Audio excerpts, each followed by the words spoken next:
அவனுக்கு 5 மண்டபங்கள் உண்டு.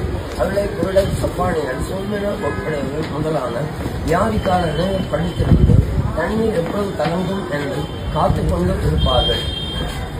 ஏனெனில் சில சமயங்களிலே தேவதூதன் ஒருவன் அந்த குளத்தில் இறங்கி தண்ணீரை கலக்குவான். தண்ணீர் கலங்கின பின்பு யார் முந்தி அதில் இறங்குவானோ அவன் எப்பேற்பட்ட வியாதியஸ்தனானால் சுத்தமாவான். 38 வருஷம் வியாதி கொண்டிருந்த ஒரு மனுஷன் அங்கே இருந்தார். படுத்திருந்த அவனை இயேசு கண்டு அவன் வெகு காலமாக வியாதியஸ்தன் அறிந்து அவனை நோக்கி, சொர்க்கமாக வேண்டுமென்று விரும்புகிறாயா என்று கேட்டார். அதற்கு வியாதியஸ்தன், ஆண்டவரே, தண்ணீர் கலக்கப்படும் போது என்னை குளத்தில் கொள்ளவே விழுகிறது ஒருவரும் இல்லை. நான் போவதற்குள்ளே வேறு ஒன்று எனக்கு முன்பு இறங்கி விடுகிறார். இயேசு அவனை நோக்கி, எழுந்திரு, உன் படுக்கை எடுத்துக்கொண்டு நட என்றார். உடனே அந்த மனுஷன் சொத்தமாகி நான் படுக்கை எடுத்துக்கொண்டு நடந்து போனான். அந்த நாள் ஓய்வு நாளா இருந்தது.